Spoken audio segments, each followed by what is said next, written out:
at it. Uh, we still focus on these ancient sailors, you know.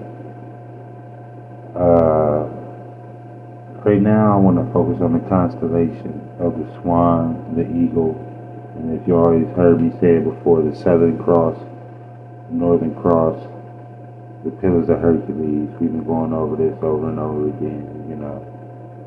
A lot of people watch the videos and don't even be like, yeah, man, you know, how a player told me that or whatever. Not that I'm doing it for all this motherfucking credit or clout, but you know, I definitely give people they just do whenever I learn something great for them. So, you know, I would like the same respect, you know, in return. But you know, we ain't even worried about that. We gonna keep it playing, we gonna keep it moving.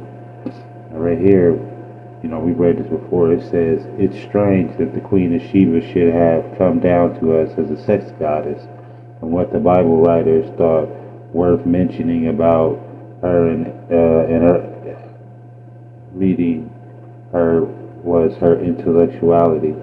They tell us that when she came to Jerusalem, to the city where Solomon had made silver to be as stones, and the cedars like sycamores, and a veil of abundance.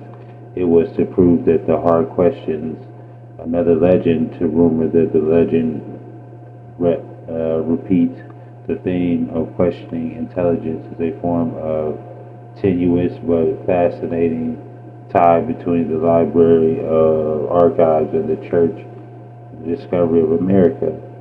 One of Columbus' officers, the able but rebellious Martin Alonzo Pinzon, captain of the Pinta, you know, a vast ancestry. You know about those dark skinned boss people, well, they used to be dark skinned. Now you look at them today, you don't know who them people are. If you read the historical records, same way with anywhere over there in Egypt, the records do not match the modern people. You know, it just is what it is. You know, I ain't gonna try to take no history from nobody. Just know that you probably related, my fellow white man, to the Moors. That's all. You're walking around with these Moorish last names, you know where you got it from. But that's nor here nor there. You feel me? We're gonna keep it playing. We're gonna keep it pimping. We're gonna pimp on uh, past that like it ain't even happened. Uh, my bad, y'all. Try to put me something together real quick. Baby been crying all day. But yeah, we said the Penta, let's find that Penta, who has helped to fit out the ships to recruit seamen for the Enterprise, later felt that his services had been inadequately recognized and rewarded in 1515, 9 years after Columbus' death. An inquest was held as part of Faison's suit against the Columbus family. In the course of it, Faison's son swore that on the visit he and his father had made to Rome, his father had called on a friend who was a cosmographer at the Vatican Library. The friend had lent him a Hebrew document from the Papal Library. There were, which said that Solomon's time it was believed that the Queen of Sheba had sailed out of the Mediterranean into the Atlantic, there 95 degrees to the westward by an easy passage she found a land called Sapongo or Saponso. And if you know about Saponzo, Sapongo, or Sapongu, then you know about Marco Polo, my man Genghis Khan, you know, Fusang, you know, Wahushin and Fusang the island.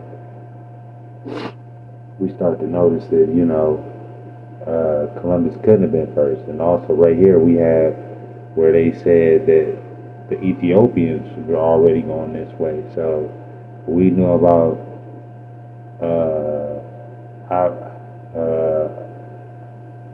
I can't Abu Bakr, I think is how you say his name, the African guy.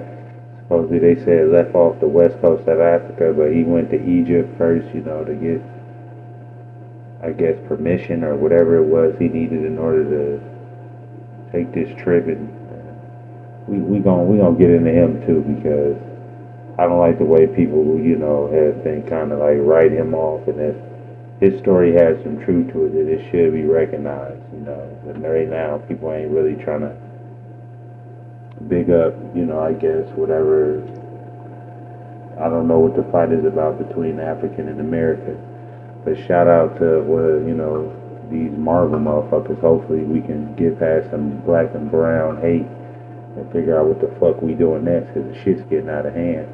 We taking a loss and everybody else winning, like I said. So one of these days we gonna realize that we are the indigenous people. We are the ones that stayed down and fought. We are the only ones who had a right really to be whining. It's Negroes and Mexicans, the indigenous people of the land. I guess if you want to call them Native Americans also, you know what I mean. But I lumped them right in there with the Vatos. You can say it's disrespectful, but it is what it is. They're cousins. We're all different type of mestizo. But now that you see that, she was selling out of that way, we're gonna get into, like I said, these constellations that are honed over America. And once you know about the constellations of America, it tells you a lot about the legends of America. It tells you a lot about why people were over there studying their asses off. And let's talk about the Portuguese. The Portuguese, as you can see, because Columbus and them and their families are always connected to the Portuguese. The Portuguese and the what we want to call them, the Phoenician Empire had knowledge of America before most people in Europe, and they wouldn't tell anybody. They just use it as a trading route, as a way to ball and look like the best niggas over there. And this is what caused the people to turn on them, because they've been hiding what they call, the Holy Land, or the land of milk and honey, and ain't been sharing their knowledge. But we don't get into this book. New Light of the Great Pyramid. Only person I know besides me that's really been diving into this will be my man, Medicine Man, the Great Medicine Man.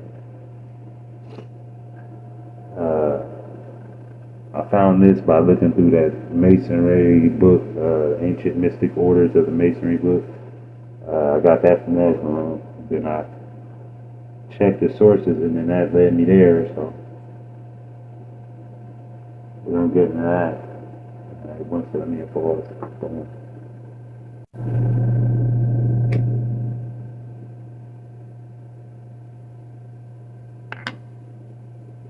Alright, so we just barely splashed into this one. But right here, we gonna motherfucking just start reading it. It all start to make sense as we go through it. But it says the Sphinx, her place to like the Grecian myth, Hindu legend, and upon the astronomical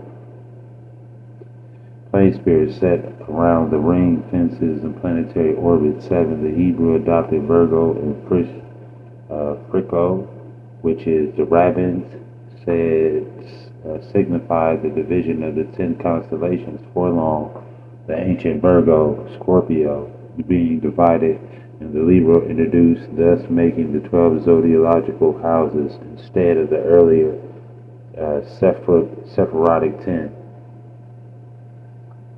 So 2 houses, what they always say they're missing. They said it was 12 tribes, it was 10 houses, all zodiac houses. Your house falls underneath the zodiac sign. But it says that obviously there was 2 tribes that have been grafted in from 180 to 180 degrees to 150 degrees west longitude falls to Libra. The conjunction of Leo and Virgo over the lost continent of the Pacific Ocean explains the meaning of the Sphinx, uniting the head of the Virgo with the body of the lion. The offspring of the Chimera and the monsters of fire and water thus affords the clue of disaster, after which the Sun of Righteousness arose with healing in the wings. As we see in Egyptian emblems close by the star of Dibbola, the overlapping Virgo, so the positions of Libra, or the balance immediately in connection with Leo and Virgo, reminds us that the crucial importance of the doctrine of equilibrium of balance, the book of concealed mysteries in the Hebrew Kabbalah. We know that racist. Libra is the hieroglyphic of Egypt, measuring the wings in the hollow of his hands, and the doctrine is still represented among the civilized nations in the combinations of the figure Virgo and the signs of balance in the familiar form of the astral goddess of justice holding the scales. It is very remarkable that the signs of Libra, according to Godfrey Higgins, the great badge of Roman Catholic Church, as placed on the breast of the Pope. The badge represents the human or the Jesus condition of Christos, the descender into the pit who rises under the sign of Libra, or the balance of restoration or equilibrium or balance. The Son of Righteousness with the healing in his wings. From the Egyptian temple of Luxor or Lucifer, observers of the American symbol of the serpent and eagle wings. From 150 to 120 degrees west longitude for Scorpio, a sign, a curse pertaining to the typhoon and his reign. It was when the sun was in Scorpio that El Osiris or El Azar or Israel Lee Azaric Sisera died. Scorpio was the emblem of the tribe of Dan, but we are told that the tribe rejected it for the eagle aloft bearing the serpent in its talons. So it says that the tribe of Dan were the serpents, but they didn't want that. They wanted to be under the land of the eagle. So we know the tribe of Dan rules over Europe. And where did they want? They wanted the land of the eagle. Where is the eagle constellation fixed over? America.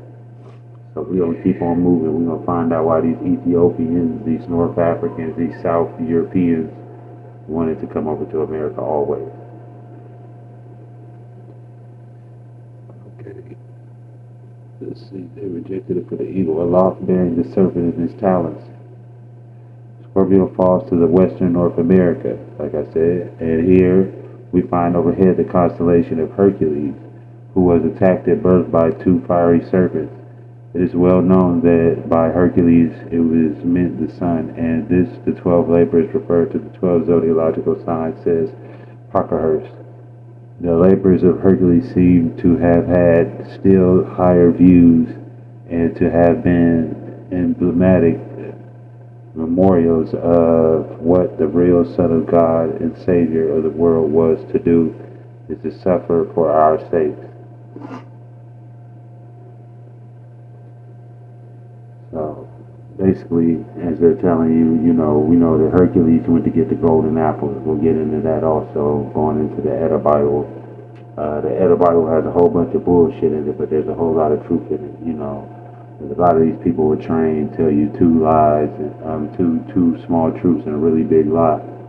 So you gotta, what do they say? Eat the meat, spit out the bones. You know what I'm saying? Take the baby out the bathwater. It'll all make sense in a little bit. Also, I guess maybe in some ways they felt like it was get back.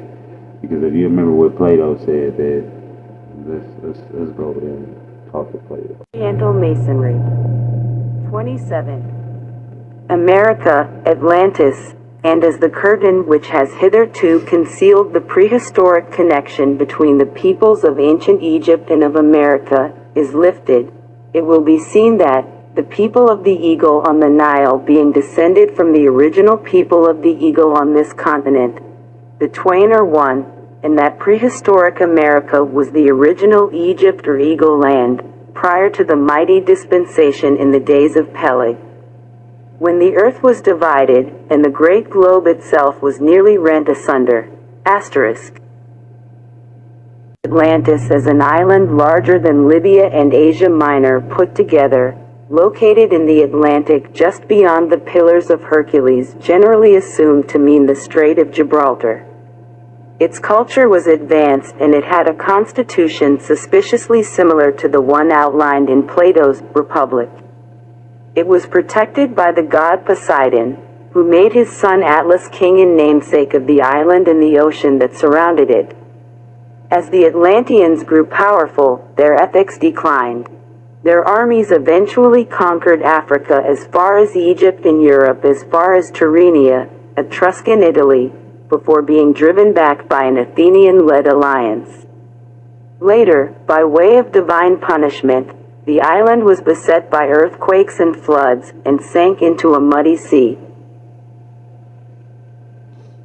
So as you can see, it was like get back for a situation that, the Americans, us Americans that went over there set tripping first, and they came back with some get back, and now, we're living the karma out, I guess. I'm not sure how long that's gonna last, but hey, we're paying for our past mistakes, you feel me? So let's keep it moving. It says, as the Orphic hymn says of Hercules, besides Hercules strangling the two serpents sent to destroy him in his cradle, they're exploited to perform by him even before alchemy or Alcalon brought him into the world, says Apollodorus of the War of the Giants in Heaven. And some of them talk of an oracle of a tradition in heaven that the gods could never conquer the giants without the assistance of man, Adam Kadam.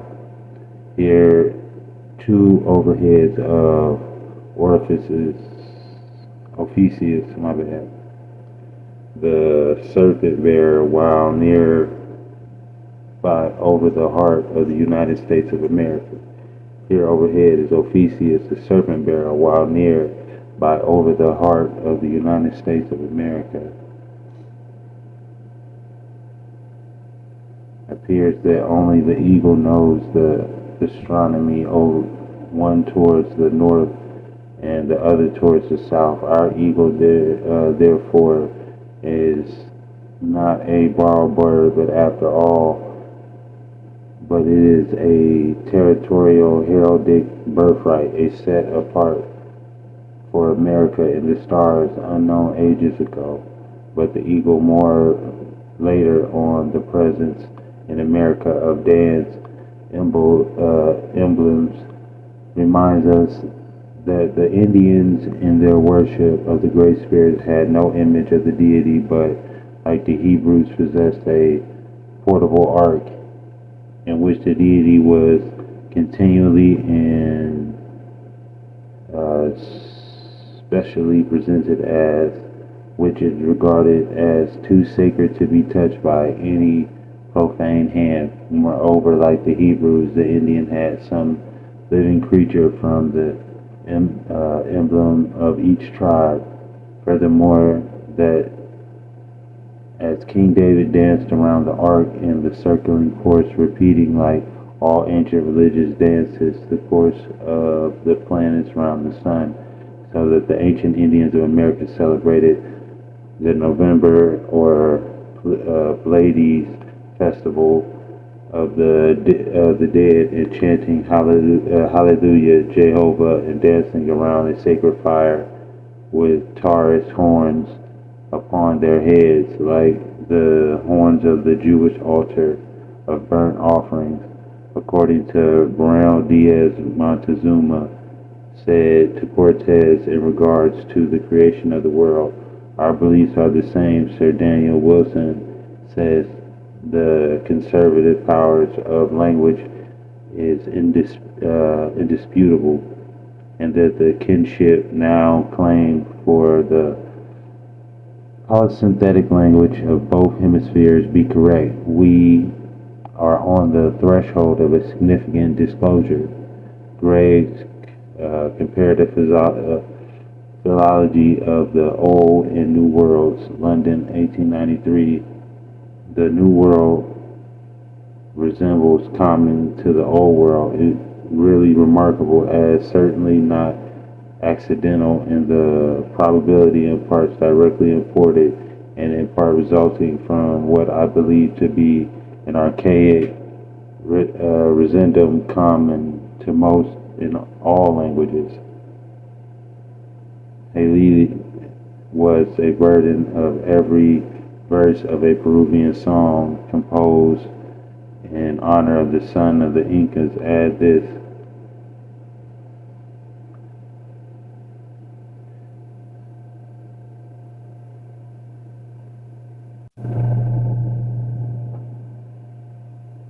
(427 to 47).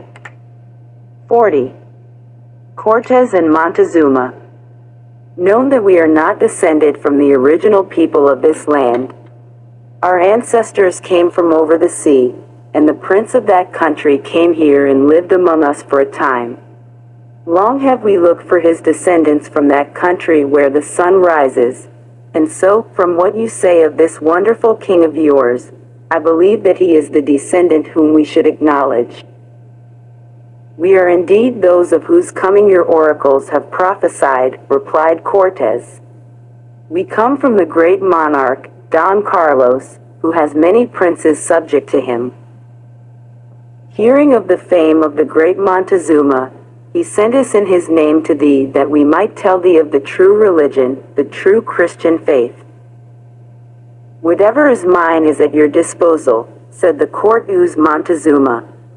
I trust that you will feel that you are in your own home, in your own land. Rest and refresh yourselves, for your journey here has been hard indeed. And now Montezuma signaled his slaves, who advanced, bearing magnificent presents for Cortes, his officers, and every soldier. For Montezuma was generous and wholehearted, and as far from greed and avarice as Cortes was close to it. Rising, Montezuma said, I go now to my dwelling. I shall order that everything be done for your comfort and. As we see, Montezuma tells you he is not a descendant of the Olmecs, nor the Toltecs. The Toltecs give you a story of them coming across the water too, across the Great Water. They had been taking routes over here just as well. They're the Asian nations that came with your boy Marco Polo. As you know, your boy got those books from the Queen of Sheba, who received those, who gave Marco Polo and them the knowledge of how to get here, because they are Solomon, who also, I'm going to guess, is who they're calling Prester John. Prester John's fabled routes to his land of no death, which we call the underworld, but nobody dies. But we're going to get into that too, so let's just keep it moving.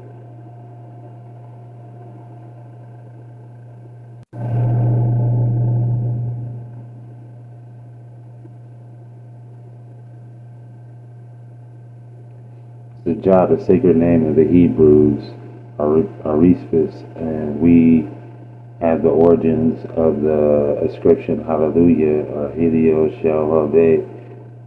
Its connection between the Indians and the Hebrews are cited in the Mexican scholars Melgar in the following list of words.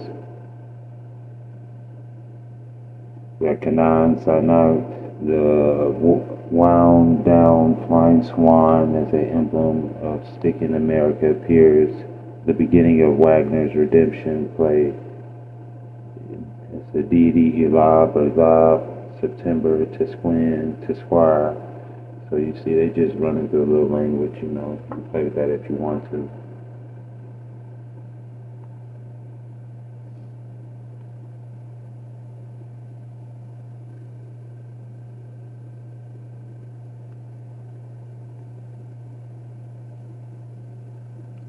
Again, in English, we speak of the sun rays. The Egyptian worshipped the sun of righteousness with healing in his wings under the name of Ra, or Rana was a god of the Toltecs, or Rami was the great festival of the sun in Peruvians. Ram was a god of Yemen, and Abram was the father of the children of Israel. And Raphael, the angel of the sun. Says Donnelly in Atlantis, the presence of the Semitic race in Europe is inexplicable without the Western world. It is intrusive race, a race colonized on the seacoast, where are its old world affinities? So, okay, let's go one more time. It says Donnelly in Atlantis, the presence of the Semitic race in Europe is in, inapplicable without the Western world. It is an intrusive race, a race colonized on seacoasts, where are the old affinities. The civilization of the Nile Valley was transported there from some other region. Rollins says in his notorious that however far back we go, we find no rude or uncivilized time out of which civilization is developed in Egypt. Another Egyptologist remarks that as soon as men were planted on the banks of the Nile, that they were already the cleverest men that ever lived and endowed with more knowledge and more power than the successors attained to, says Le Plongeon. The explorers of the Yucatan, the ancient Maya hieratic alphabet discovered by me is the near alike to the ancient hieratic alphabet of the Egyptians as two alphabets can possibly be, forcing upon the conclusion that either the Mayans or the Egyptians learned the art of writing from the same master, or else the Egyptians learned it from the Mayas. The legends accompany the images of several of the Egyptian deities, when interpreted by the Mayan language, point directly to Mayak as the birthplace of the Egyptian civilization. There is every reason to believe that the cosmological conceptions so widely spread originated with the Mayas and were communicated by them to all the nations among which we find the name. The name Maya is met with in many countries as Asia, Africa, and Europe, as well as in the Americas, and always with the meaning of wisdom and power attached to it. Whereas we find the name there also, we still find vestiges of the language and customs of the religion and the cosmological and historical traditions of the Maya. The traditions recorded in the sacred books of various nations are regarded as primitive history of mankind. Among the early Greeks, Pan was the ancient god. His wife was Maya. Pan was adored in all parts of Mexico and Central America, where the Maya still survive, at the Pontuco or the Panopolis, where the Spaniards entered it and found superb temples and images of Pan. So if you always think about your Moche culture or your Moshe culture, and you look up the sex pottery, you'll see a bunch of big dick statues and shit.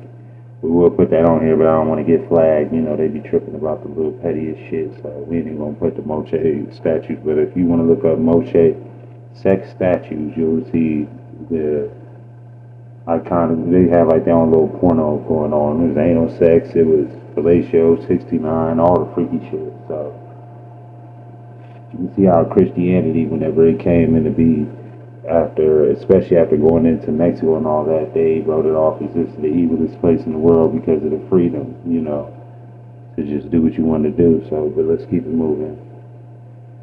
Maya is the name of the peninsula of the Maya Pond, where the name of the ancient capital, Panuco, was therefore the first name given to the Spaniards to the present Mississippi River. So, you know about the Olmecs and Voltan and all them, they came out of the Mississippi area to the southeast, and they moved down into Mexico before being removed by the Aztecs and the Toltecs. They moved back into the southeast and created what you know is the Creek and the Choctaw and all your Muskogee tribes, basically going from Texas all the way over to you would say North Carolina, and then some parts of the Powhatan tribe are also connected to the Mayans and the Olmecs. But the Aztecs, as we just heard, the most famous Aztecs say, they do not descend from the original people of this land. So let's keep it visual. In Hibbert's lectures for 1884, Professor Raval alludes explicitly to the resemblance of the Maya civilization to that of the ancient Canaan. The Great Pyramids is said to have been built by invaders of the valley of the Nile. In ancient Peru stands the ruins of pyramids and other gigantic works in stone whose designs and specific characteristics of execution remind the archaeologists of nothing save the similar but far later works on the Nile. In ancient Peru, the divisions of the land was modified by an annual revision, and new partitions took place according to the numbers and members of each family. This was, of course, the agrarian law. Private property, as we understand it, does not appear to have existed. Besides the lands belonging to the community and divisible among all of its members, there were others, and these not at least important, forming the exclusive property of the son of the Incas. So the Incas came in and they started to bring the knowledge of owning property, of being landowners, of being the ones to own it. But we will get back. Also, you have to remember, before your Olmec, you had your Mokaya, the Mokya. We'll look at them and what they look like in a second too. So I always say your Olmec are the mixture between the Mokaya and the Mongolian nations that came in to end up creating the Toltecs and the Aztecs and mixed texts and all those going up your west coast.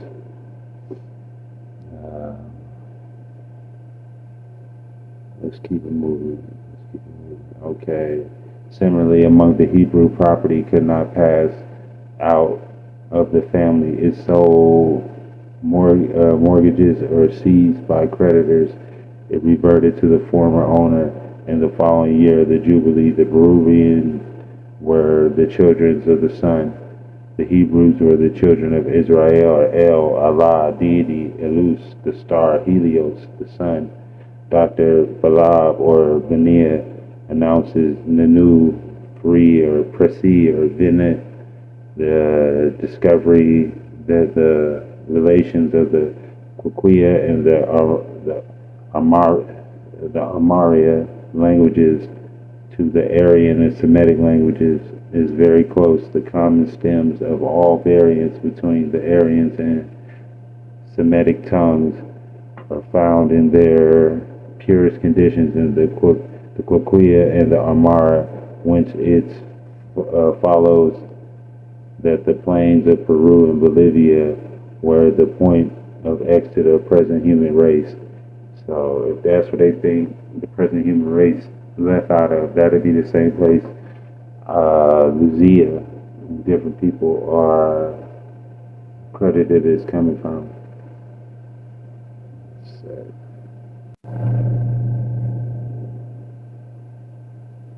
Clavigero describes the Aztecs as reduced to slavery and in the lowest state of degradation under the insignificant Colhuas, but he acknowledges that Chechimecas, Aztecs, and Mexicans are frequently called, in history, Mexicans without discrimination, volume E, page 202, or distinguishing the Mexicans from those who arrived before them.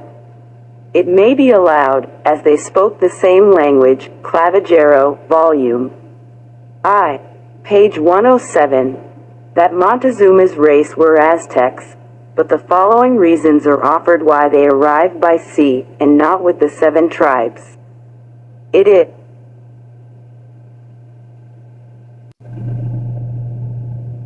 Indian tribes are located, is bounded on the north by the state of Kansas, on the south by Texas, on the east by Missouri and Arkansas, and on the west by Texas and the territory of New Mexico. It contains about 70,000 square miles, or a larger area than the 6 New England states combined. In agricultural advantages and delightful climate, it is unsurpassed by from any section of the country of equal extent.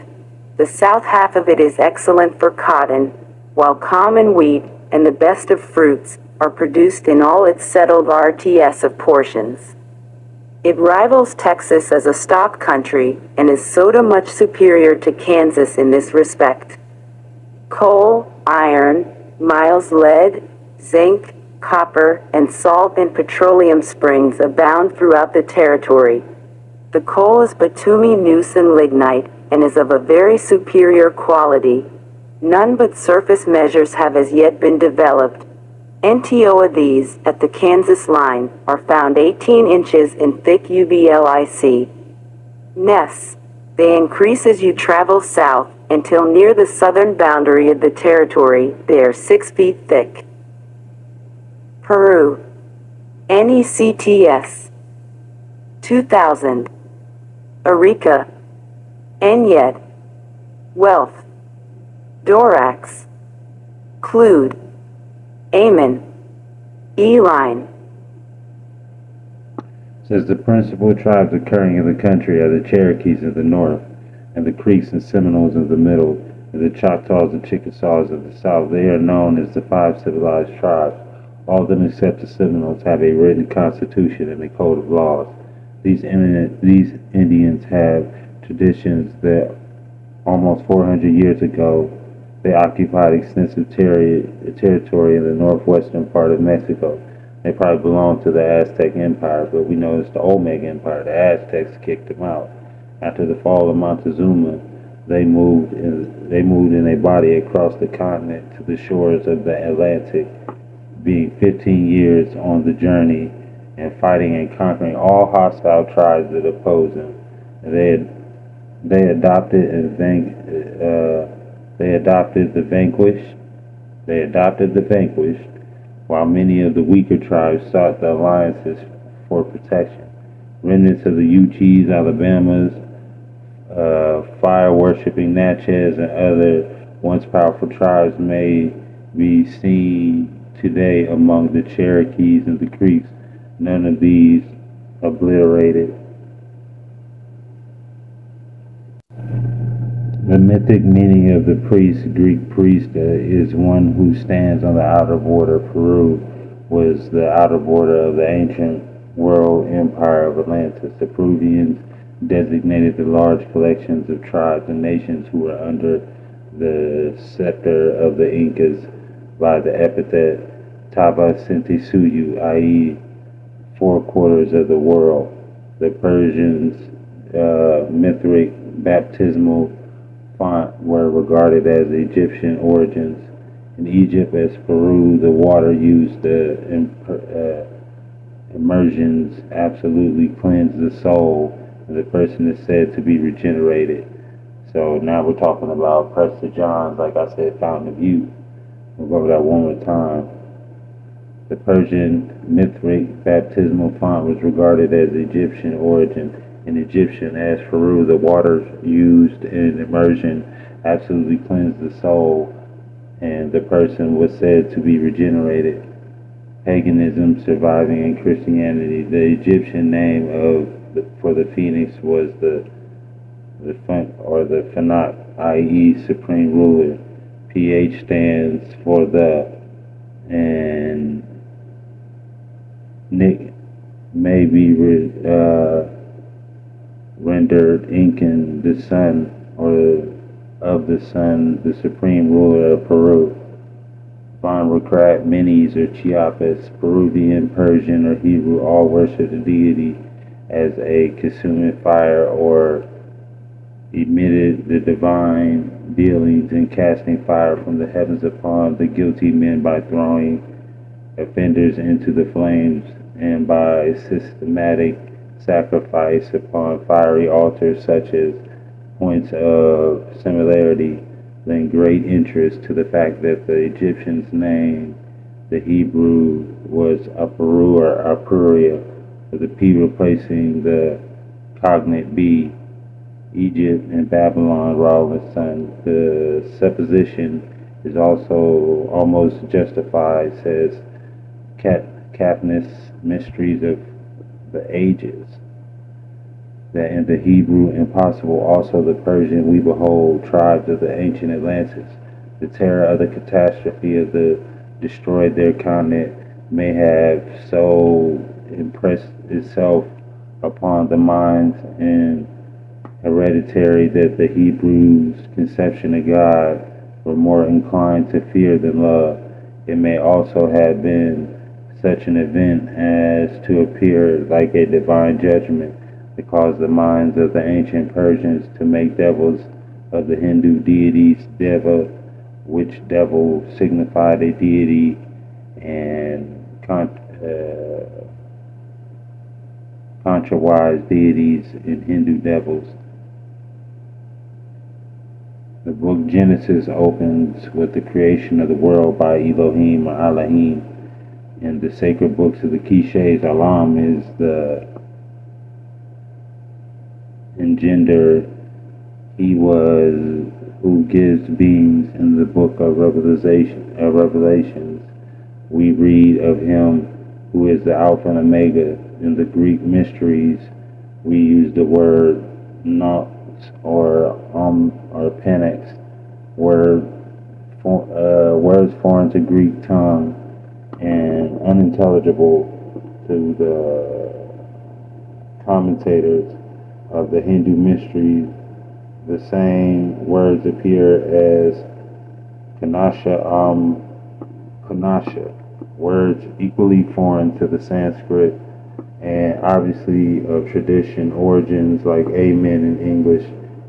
It's Central American, the same words as are found in Conex on Panex, all familiar words of the Mayan tongue meaning go stranger, disperse.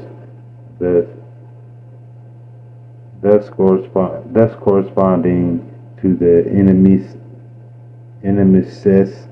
whence the name Mass from the Catholic sacrament Amam, meaning stranger. I am Alpha and Omega, reminds one of Alpha, Aleph, Ox, Taurus, Torah, Dor. Now, according to the ancient system Taurus, that the seat of the central sun system of the Pleiades drove the universe before its horns. The Hindu name for the Taurus, Elephant, was Ganeshapal, represented in India as red-colored man with an elephant head. Ganeshapal is a god of wisdom, prudence, and letters. Sounds like our man Thoth. And, Thoth came over and conquered Egypt after, same sounds like our man who they would call Kukulkan Khan or Quetzalcoatl or Votan, same person who's been giving people this, they saying gave them this knowledge. They try to call them white gods, but we'll get into who these white gods are supposedly in a little bit. But let's get back to and Maya means head. As an English fold tax, the Lipijan identify the Hindus, Ganesha, and the Mayans connects the serpents or elephant trunks, the serpentine trunk symbolizing the old serpent, while the tusks represented the horns of Taurus. Thus we are reminded of both Panex, Amon, Panex, I am Alpha and Omega, and the constellation Taurus by the familiar hymn, beholds a stranger at the door. These are coincidences of a sort which must not be neglected if any considerable portion of the history of the past is ever to be recovered.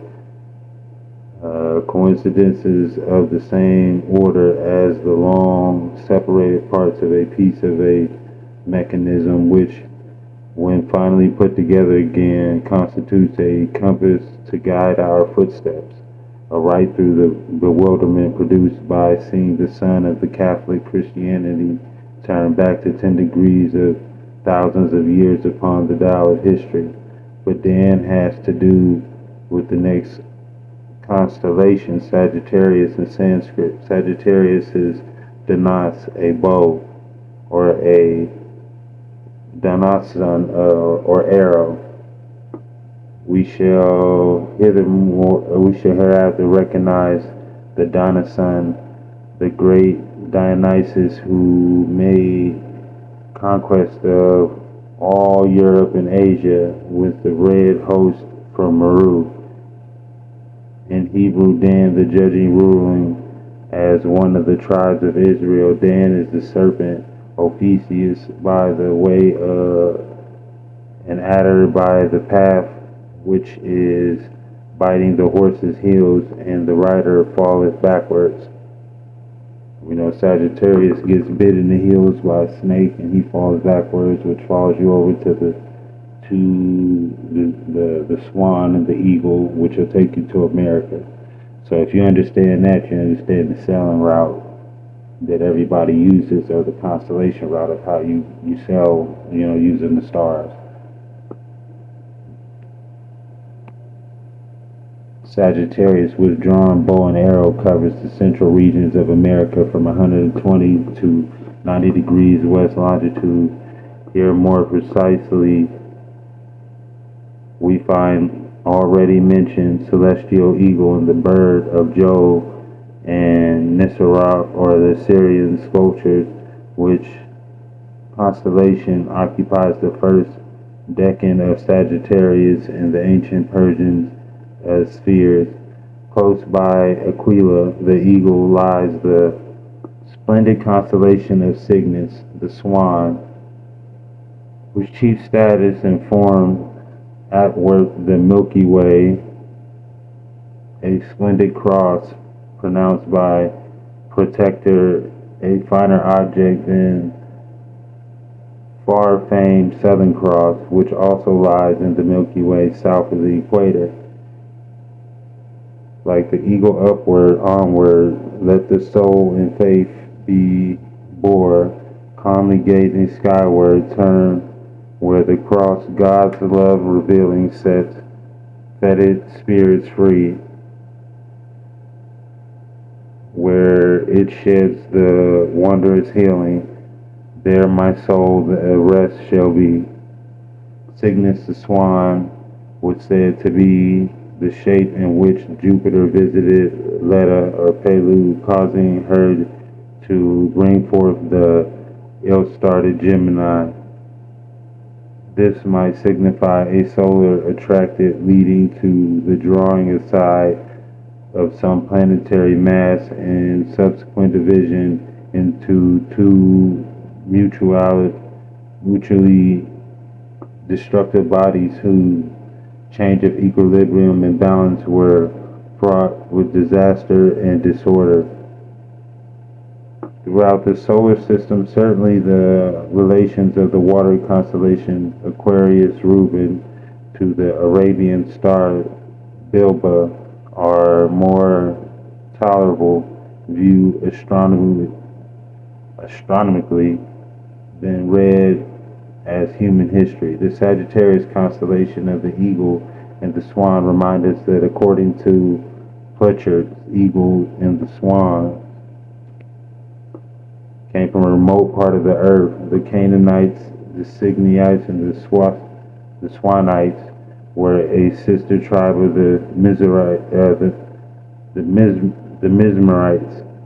They held a heifer or a cow Taurus in high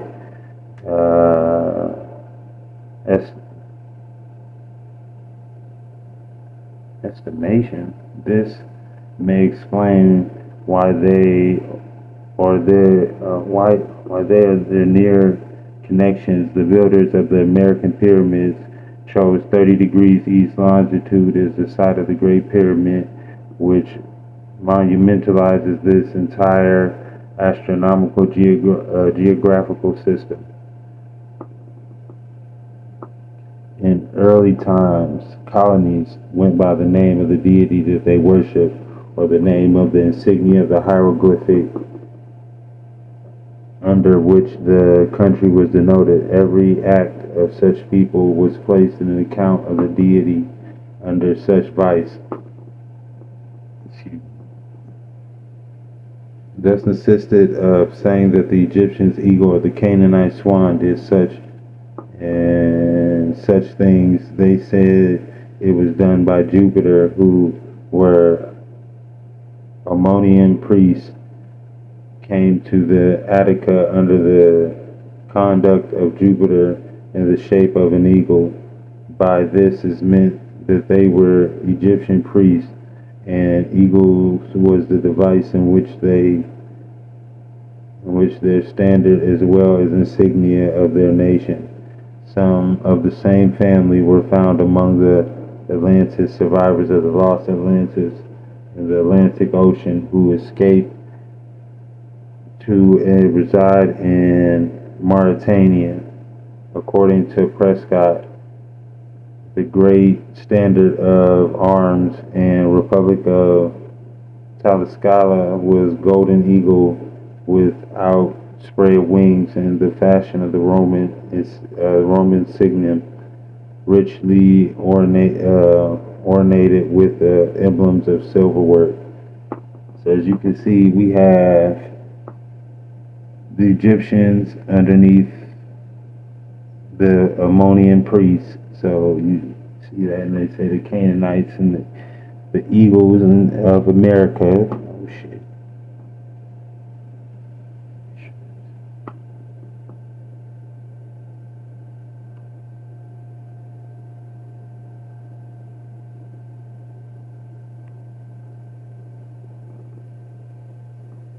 Alright, so basically, you know what I'm saying? We have them telling you how America invaded all the countries over there, even down to Mauritania. Certain families were found using these insignias over there that show where their family's allegiances lie. But once you get separated and you've been gone so long, you forget where you're from, and then you come back and you tear up the damn Holy Land. You gotta look at how they did it.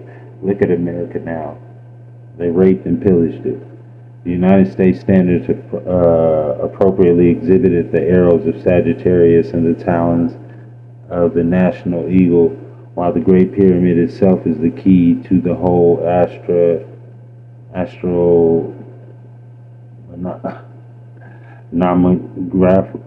geographical system. You're going to have to say that was astronomic geographical system forms the reserves of the Great Seal of the Secretary of the State of the United States, and the memory of the first president, father of our country, is honored by the grandest obelisk ever erected.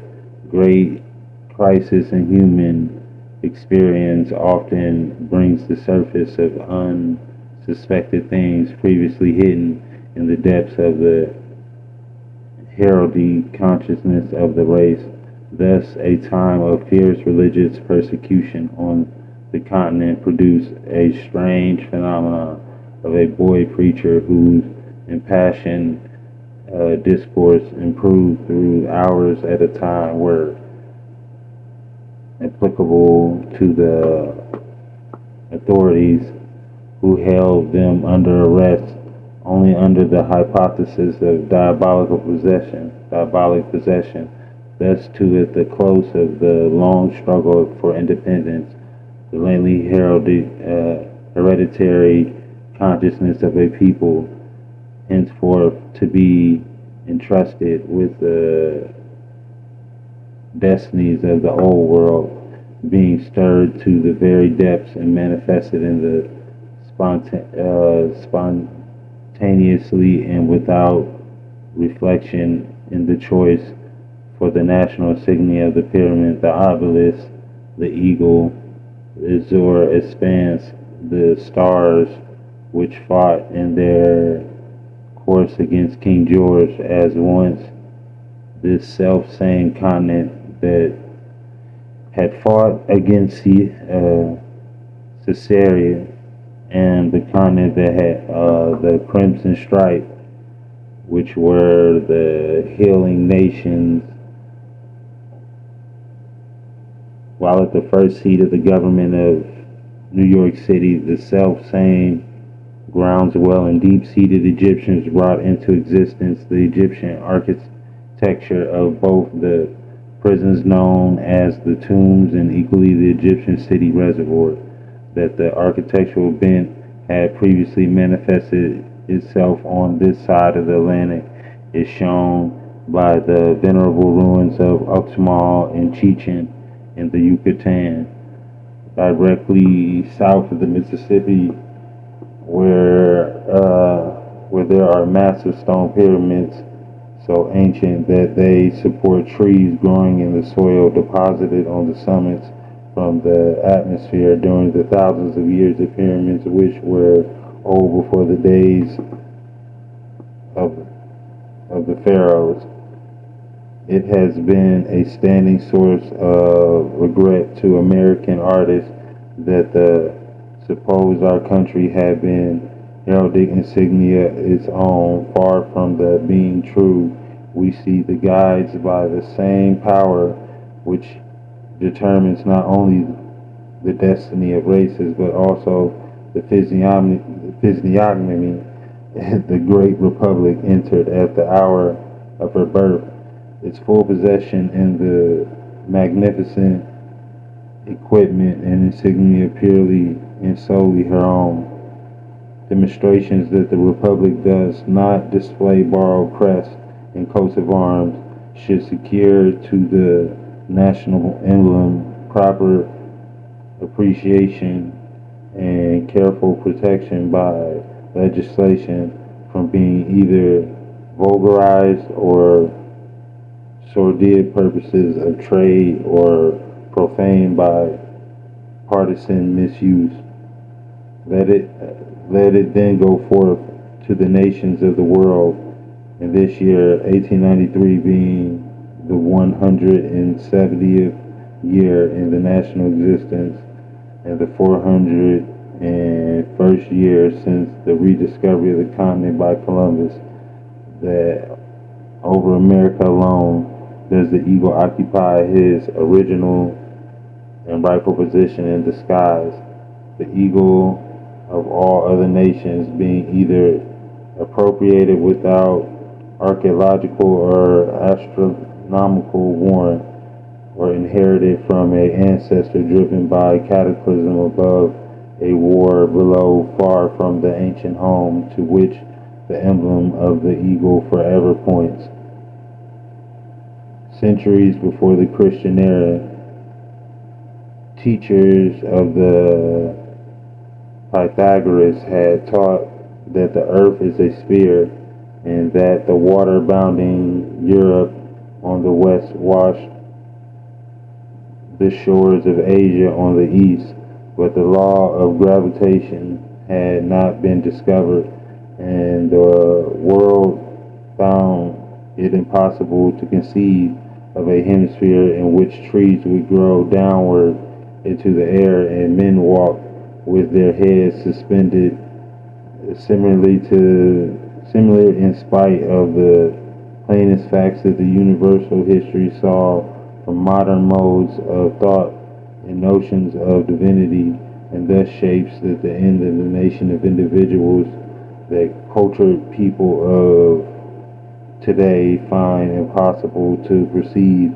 in such startling combinations that operations of fixed law, preferring to attribute them to distinguished German philosopher terms the unfailing refuge of weak-minded accidental coincidence. That the laws are still in operation is obvious to the attentive student of revolutionary and contemporaneous events. Thus, the eagle was adopted as a standard of United States of America, not by chance or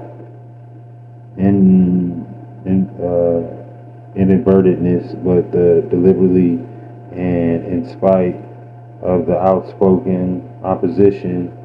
Influential men such as Benjamin Franklin, who disliked of the eagle as the emblem of the republic, was also shared by the great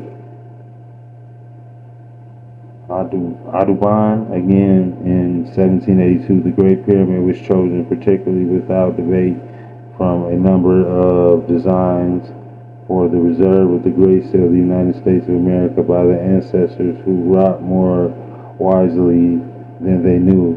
In 1882, the bronze Tars of England and America, the only nations upon the face of the earth called brethren, land together upon the shores of the Delta and the Nile. And the first time since the independence of the flag of the United States and the Great Britain were born side by side was the streets of Alexandria. The United States flag was displayed upon staffs bearing the eagle of ancient Egypt and America, while the British flag was the cross modified of ancient Canaan in America. In the same year, both England and America struck commemorative medals upon reserved faces to two of the most mysterious emblems. Egypt and the Sphinx and the pyramid were severely displayed as central devices. See, an important question. John Wiley, Sons of New York City, and Piazzi's,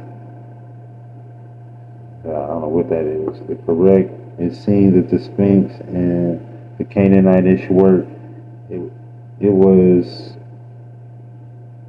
appropriate that England floating upon her flag the cross of Cygnus in Canada, such have displayed the Sphinx upon her medals, while United States Egyptian or eagles displayed the pyramid.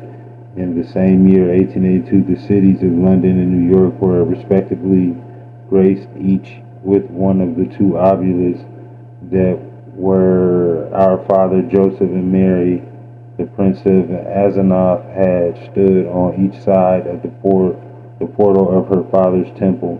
Meanwhile, the memory of Washington has raised an obelisk which is the loftiest earthly structure overtopping even the Great Pyramid. The British people belong to the Teutonic, ancient Titanic, Atlantean race. The Titan family occupies the throne of the empire. Let us consider the estimate placed upon the moral characters influenced by the destiny of Great Britain and the English tongue by the Englishmen, long residents of India. The English nation possesses the intellectual bound to restrain dialect and control energy, in which French is explosive, but Britain's real strength is dependent on much upon the moral consciousness and conviction upon the concentration of ultimate physical energy. The conjunction of the two make her great. It should be especially remembered when discussing the matters as these goodness. Is that goodness? Constellation of Joseph was the sacred bull Taurus, identification of the modern Englishman and American as Saxons, and Isaac's son, which the tribes of Joseph's son Ephraim and Manasseh suggests a significance of the subsequent John Bull and brothers Jonathan, the presence. That ain't about shit. They almost done, y'all.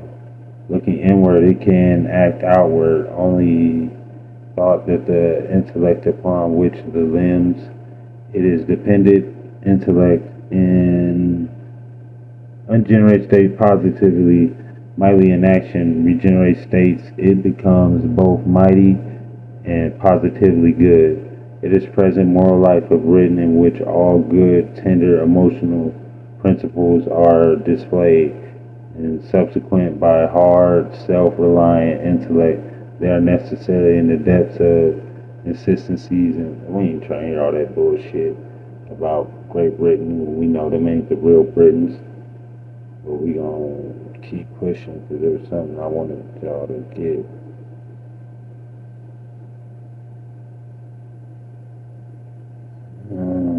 Okay, let's start at the bottom. Herein says lays upon open open changes and national hypocrisy by withhold for general nobility and character she has no equal. Le Pujon sacred mysteries of Quiche, the hieroglyphs of the Mayas of the Yucatan are placed in parallel columns with Egyptian hieroglyphs, and thus the inscriptions of the ancient pyramid builders in Central America are shown to be the work of the subsequent builders upon the Nile.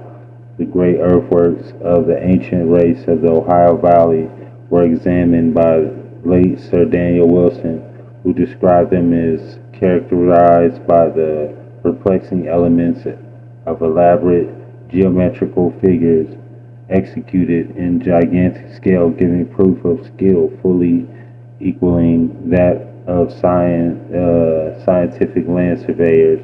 The group of symmetrical enclosures, square, circular, elliptical, octagonal, connected by long parallel avenues, suggests analogies even with the Temple of the Sphinx, avenues of the Egyptian cataract and Luxor. There were sun worshippers and maintained a perpetual fire. Now the Ohio Valley was the ancient seat of the Creek Indians, who are supposed to represent the powerful Talagwe or the Talagwe nation, whose name survives in the Allegheny Mountains. Allegheny, no, it was not the Alleghenies. The Alleghenies were enslaved and sent to the islands. But the Creeks are just the Westos, or the Sioux, are the Algonquins, known to call them Algonquins. They are the, I can't remember what the other language up there it is. It's not Algonquin, but if I could remember it, I'll tell you.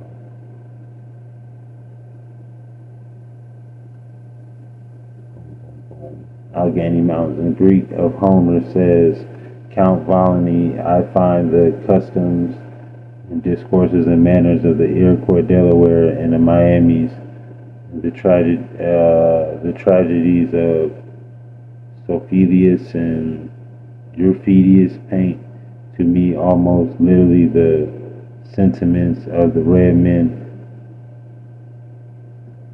respecting necessarily fatally the miseries of human life and the reign of blind destiny. I don't know why old boy gotta speak so poetically. Why he can't just write how he feeling, man? But I guess this is 200 years old, 100 and some years old book.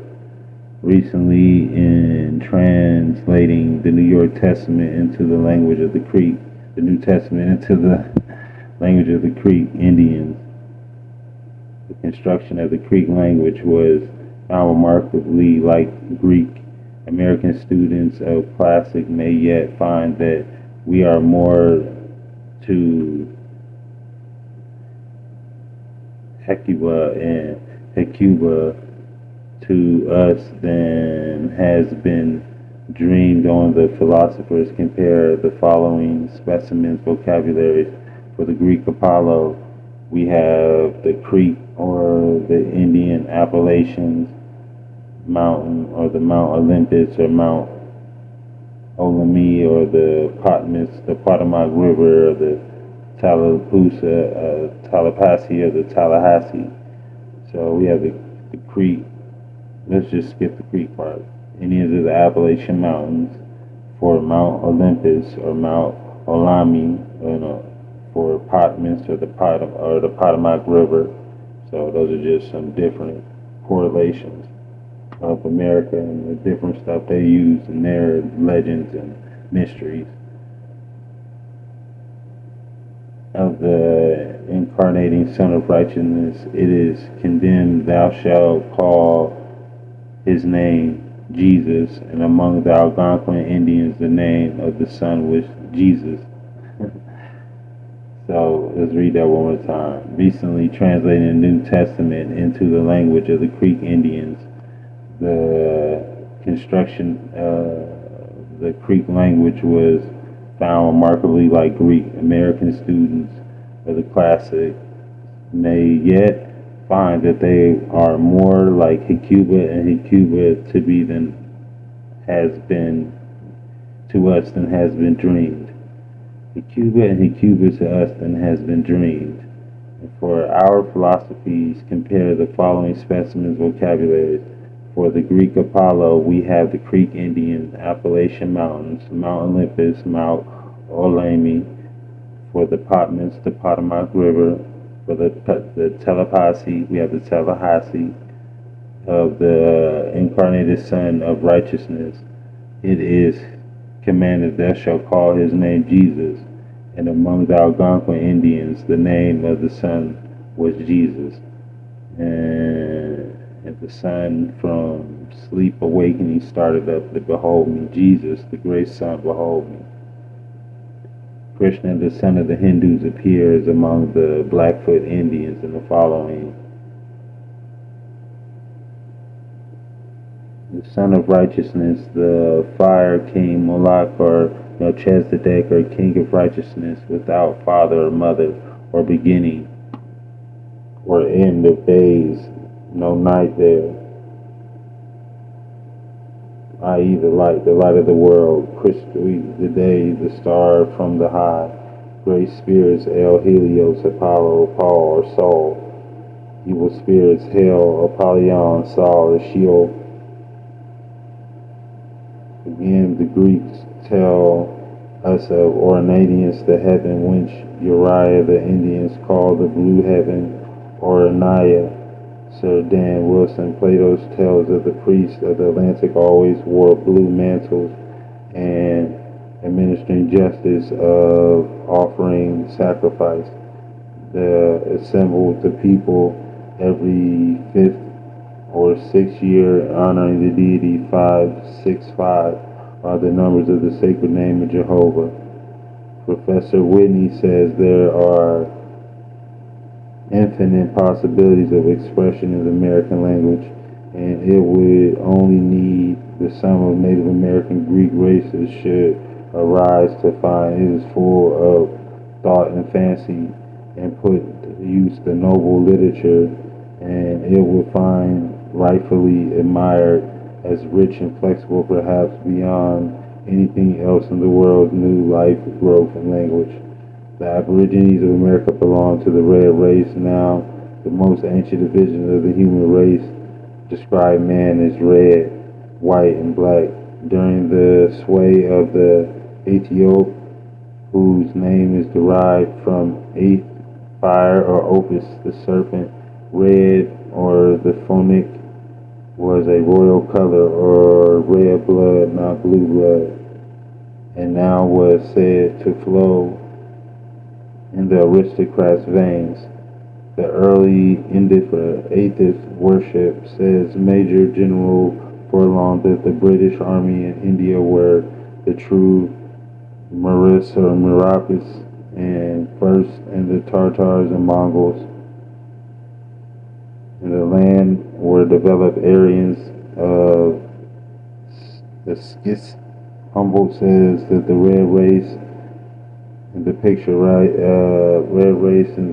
writing of Mexico, and the Etruscan reliefs of Tawaquini and the Nabu saw the Ethiopians or the people of Meru, and the red Egyptian paintings, the Theban kings, and the copper-colored figures without beards in the caves of Central India. Tribes of Mexico remain a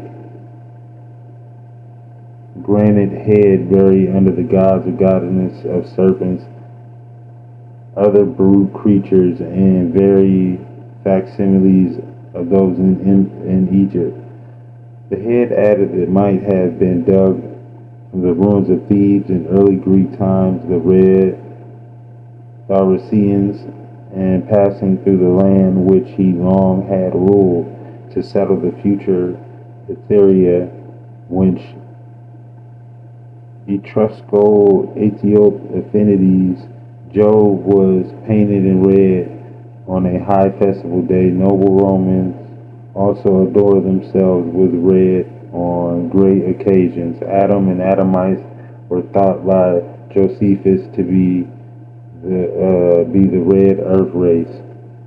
Says Lach, Indignations of Genesis. The color of Esau denotes that he pertains the Heldic of the red race. This race excels in all the branches of literacy and scientific attain that give beauty and the strength to a nation.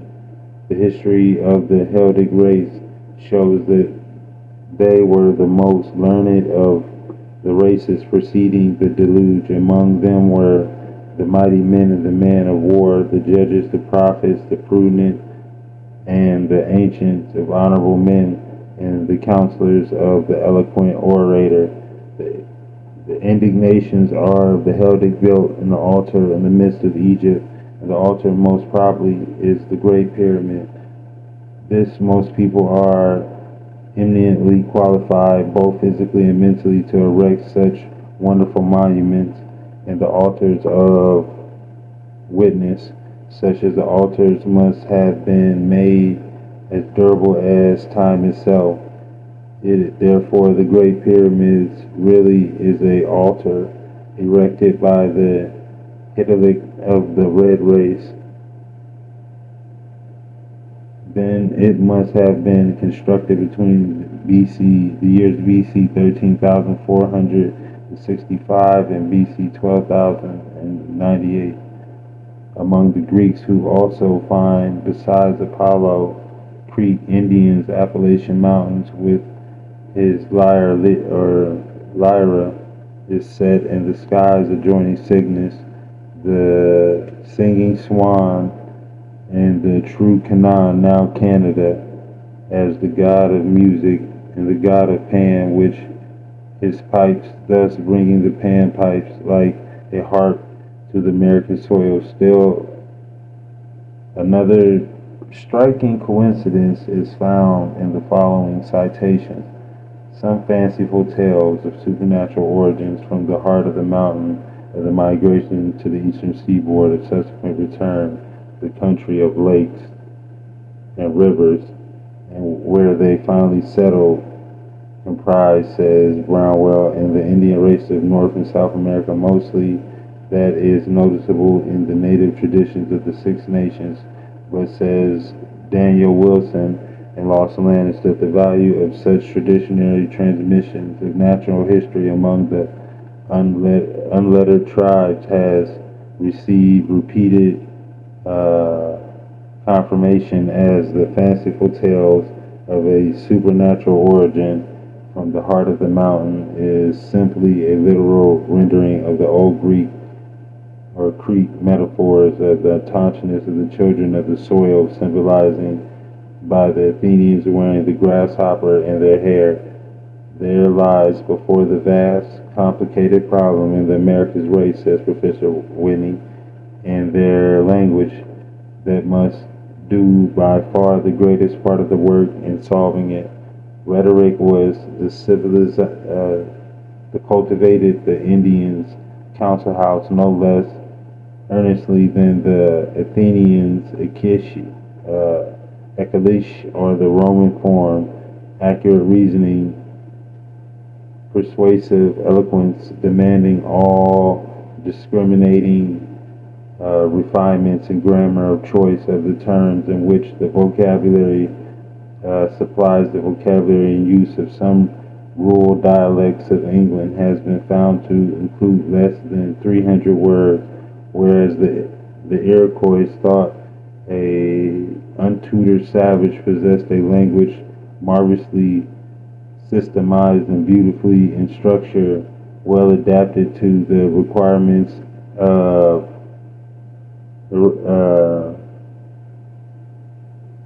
intricate reasoning and persuasive subsibility. In its teaching of the pages of the American Greek race once conquered the world from this continent and was blotted out in a single dreadful night, leaving, however, the clearest traces of their former greatness and their rich, wretched survivors. So they said they still keep the culture, but they killed them off over there on that side of the world. They tried to eliminate them. My bad, y'all. I'm dragging y'all through this. You know what I'm saying? I want to make y'all go. I want y'all to get that Jesus part instead of another little parts. Try, but then we can come back into this book. Y'all just let me know in the comments if y'all really fucking with it. You know, because it gets deep. But they also tried to throw my mans in there.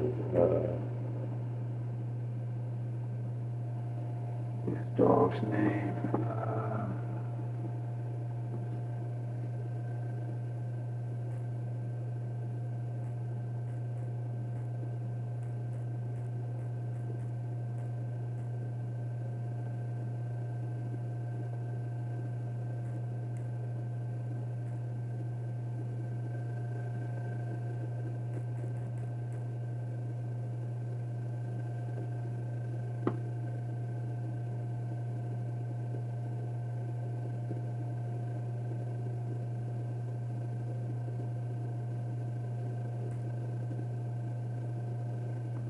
Olmec.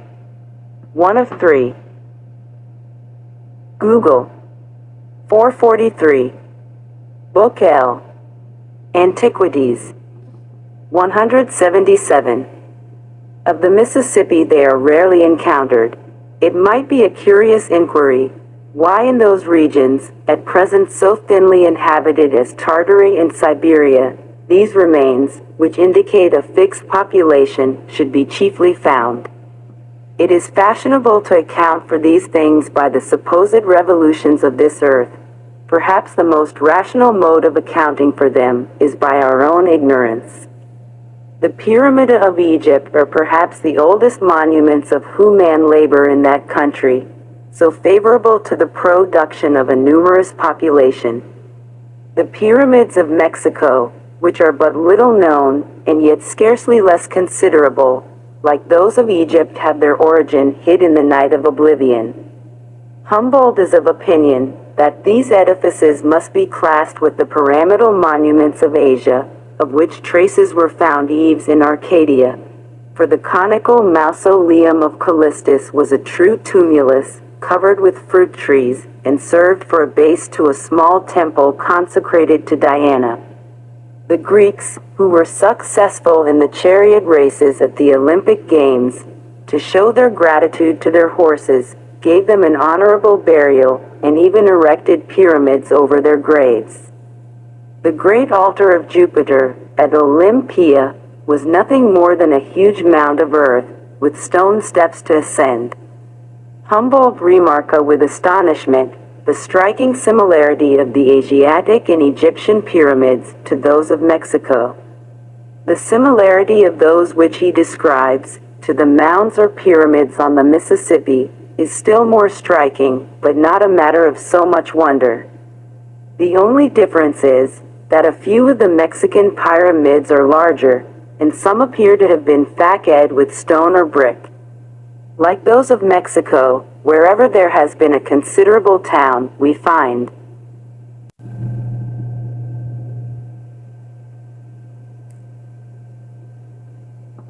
right paths.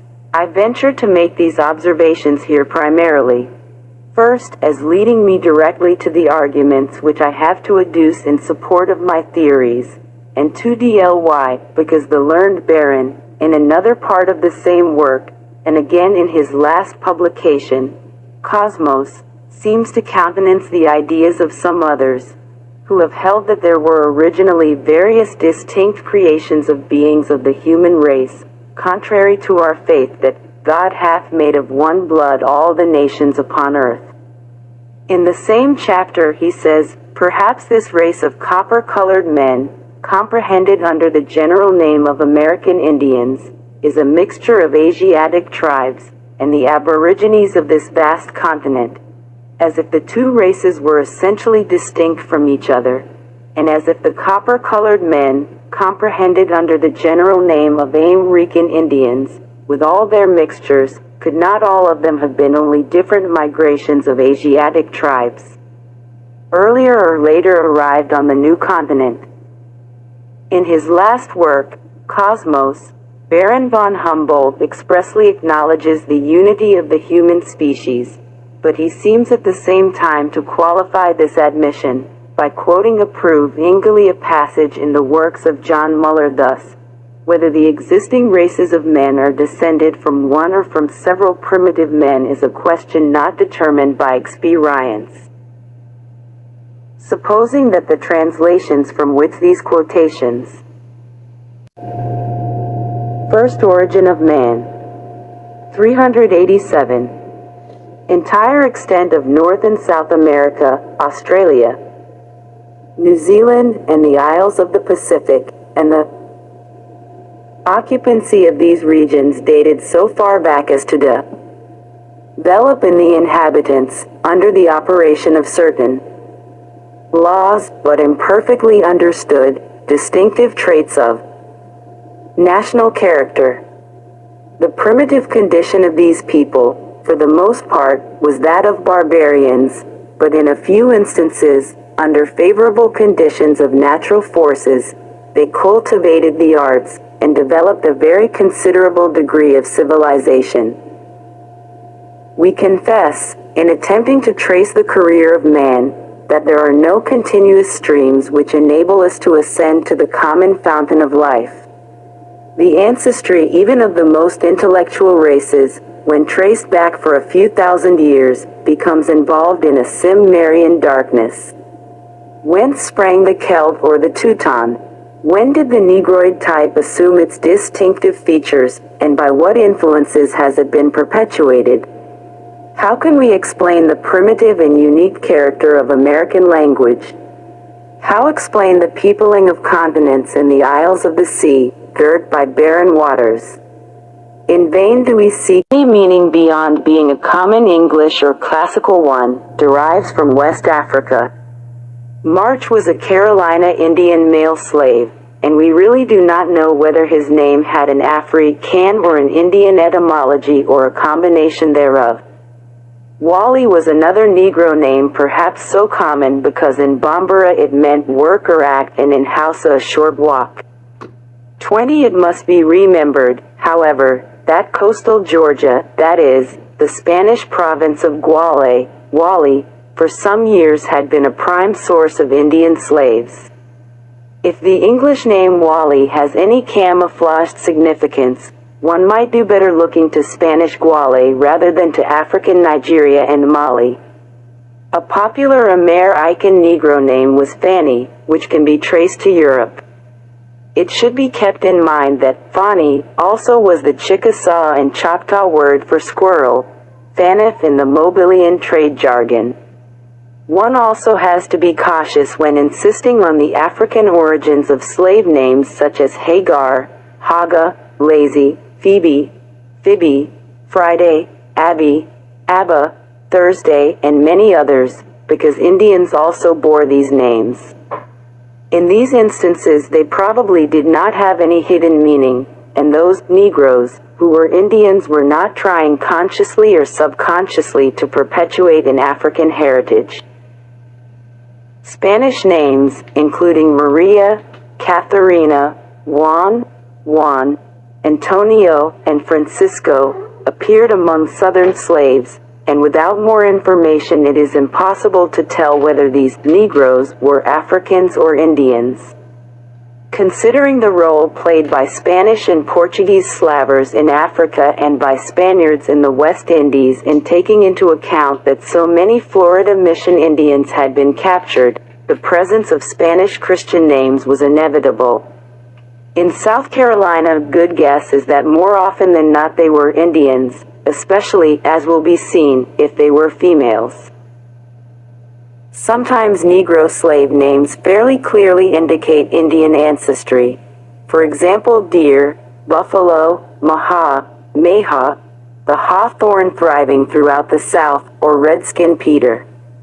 A geographic or tribal reference is a helpful but not infallible indication of Indian background, as in the instances of Appalachia, Mucklassa, an Upper Creek town, Tomasi, a Cherokee town, Saponi, Colus, Notway, Ocala, Housepau, Huspaw, a Yamasee town, Altamaha, Siwi Joe, Maria Yamasee, and Tuscarora Betty. Other geographic names, for example Angola Phyllis, serve to identify Africans. Geographic references are not as helpful in all instances as one might think. To our surprise it turns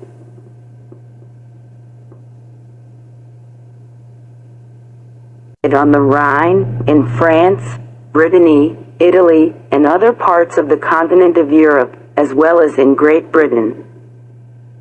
Arrival of Danes at Waterford. The reinforcements which came to the Danes of Waterford are next mentioned, chap. XXVII. They are described as innumerable hordes, under the command of Ragnall, grandson of Ivar, and of the Earl Otter. This latter chieftain is not mentioned in the annals, although they record at AD 916, first year of Niall Glendubh, the arrival of Ragnall, grandson of Ivar, to reinforce the foreigners already established at Waterford. In chap. 35, we have mention of an earl called Otter Dubh, or the Black, who came with 100 ships to Waterford, and put all Munster under tribute. We read also in the Annals of Ulster, AD 913, of a Bered, son of Otter, who was killed in battle at the Isle of Man, by Ragnall, on his way to Waterford. Otter, or Otter, the father of this Bered, can scarcely have been the same Otter the Earl, who accompanied Ragnall 3 years afterwards as his ally and joint commander of reinforcements to the Danes of Waterford. After some exploits of minor importance, this party of Munster plundered 1. Waterford, called in the text Loch Daknech, the estuary or bay of Decach, for so the word loch here signifies. See above, p. XXXIN. Decach, according to the Drimshan Chews, is the name of a woman. The Forum first mention the settlement of Danes in Waterford at AD 912 and ULT 913. Ragnall, he is called King of the Black Foreigners, or Danes, by the Four Masters, 915, ULT 916. At 913, UL, and 912, 4M, we have reading. Mention of a great new fleet of Gentiles at Loch Decach. We ought. Lumna Vale Opla, Apud, Manainer, Inter, Bered May Neuter, et Ragnall Lua Imer, ubi Bered Pain cum omni exercita suo deletus est. NULT, 913. Dr. O'Connor, R. Lib. Script, IV, page 247, reads Bered Mo Noctir, a mistake for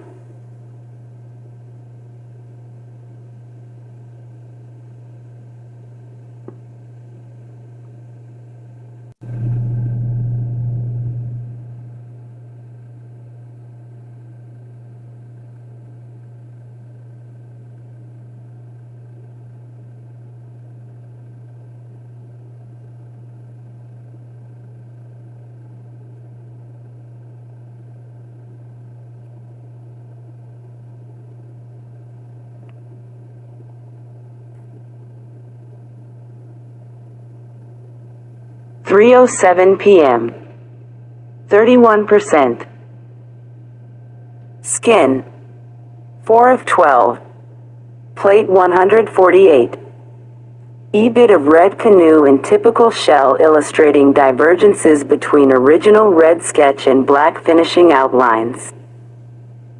Sole example of water plant from Temple of Warriors group. The drawing is somewhat ambiguous, as if the painter had a double perspective in mind, enabling the flower to be viewed from above and in silhouette at the same time. Lower section portrays a cup-shaped blue and yellow flower attached to a tangled growth of green stem, while upper section somewhat resembles the water lily as it floats upon the surface. Alright, y'all, it's been real, man. I'm gonna go ahead and get up out of here. Y'all see it's getting a little extra in the text messages. So y'all keep it player, man. It's OH. IO. Love y'all.